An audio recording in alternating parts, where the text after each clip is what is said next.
லைட்டாக வன்மத்தை கட்டிட்டு போயிடலான்னு பார்க்குறேன். நேற்று புதுவை முதல்வர் திரு ரங்கசாமி அவர்கள் பொங்கலுக்கு பொருட்கள்லாம் அறிவிச்சிருக்காருல்ல.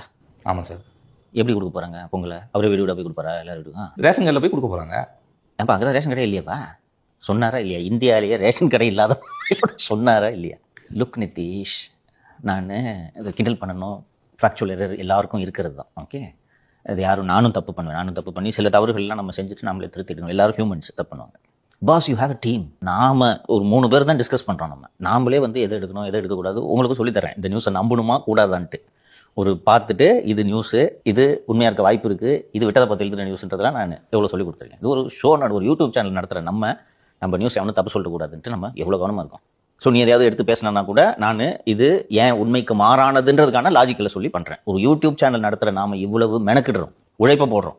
நீங்கள் தமிழகத்தை ஆள நினைக்கிறவர், சரி புதுவையையும் ஆள நினைக்கிறவர், அண்டு 77 மற்றும் 65 உருவானது போன்ற ஒரு மிகப்பெரிய மாற்றத்தை உருவாக்க போவதாக நீங்களாக நம்பிக்கொண்டிருக்கிறீர்கள். அப்போது எவ்வளவு கவனமாக இருக்க வேண்டும். நம்ம 3 பேரே நல்லாவே நம்ம நியூஸை செலக்ட் பண்ணுறோம், நான் நம்புகிறேன். அதனால தான் இப்போ எல்லாம் பார்த்து ரசித்து பார்க்குறாங்க. நம்ம 3 பேர் ஒரு நமக்கு இருக்கக்கூடிய சின்ன ரிசோர்ஸ் வச்சே நியூஸில் இவ்வளோ பர்ஃபெக்டாக இருக்கிறோம். உங்களுக்கு எவ்வளோ பெரிய டீம் இருக்கணும். அவங்களுடைய பொதுச் செயலாளரே பாண்டிச்சேரிக்காரு தான்.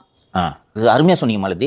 ஏப்பா என்னப்பா ஆனந்த் அங்கே இருக்குதானே? இல்லைண்ணே இருக்குண்ணே ஏதோ ஒன்று சொல்லுவாங்க, அது தெரியாதா? அப்படியே இல்லைனாலும் ஒரு போன போடியா. Now you understand. யாருடனும் இது விவாதிக்கப்படுவதில்லை. ஜானு ஸ்பீச் எழுதி கொடுப்பாரு, இவர் போய் படிச்சிடுறாரு.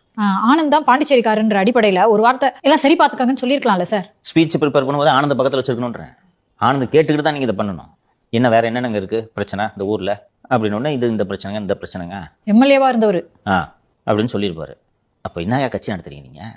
உங்கள் கட்சி பொதுச் செயலாளர் ஊரில் அந்த ஊரை பற்றி பேசும்போது ஒரு வார்த்தை பொதுச் செயலாளர்கிட்ட கூட டிஸ்கஸ் பண்ணாமல் நீங்கள் இந்த ஸ்பீச்சை ரெடி பண்ணி பேசி நீங்கள் அசிங்கப்பட்டுக்கிட்டு நிற்கிறீங்கன்னா உங்களை நம்பி எப்படி 8 கோடி மக்கள் இருக்கிற மாநிலத்தை இந்த மக்கள் கொடுப்பாங்க? இதெல்லாம் ஒரு எளிய தவறாக கடந்து போக முடியாது அப்படின்னு நான் ஏன் சொல்கிறேன்னா, 50 ஆண்டுகள் 60 ஆண்டுகளாக தமிழகத்தை ஆண்ட அனுபவம் உள்ள 2 கட்சிகளை புறந்தள்ளிவிட்டு என்னை தேர்ந்தெடுங்கள் என்று நீங்கள் சொல்லும்போது நான் இதை எல்லாவற்றையும் மதிப்பீடு செய்வேன்.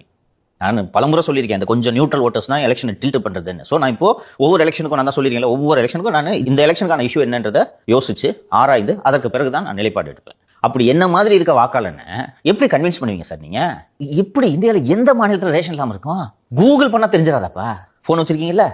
கியூரியாசிட்டியில் கூட என்னப்பா ரேஷன் கடையே இல்லையா? இது வித்தியாசம். அது எப்படி ரேஷன் கடை இல்லாமல் ஒரு மாநிலத்தில் மட்டும் ரேஷன் கடை இல்லாமல் இருக்குது, இவ்வளோ மாநிலத்தில் என்ன இது செக் பண்ணு. அதெல்லாம் விட எளிதுமா. அவர் ஏமா ஃபோன் எடுத்து டைப் பண்ணிக்கிட்டு கஷ்டம். சூப்பர் ஸ்டார் அவரு. அப்பா ஆனந்த் சொல்லுவானா முடிஞ்சு போச்சு.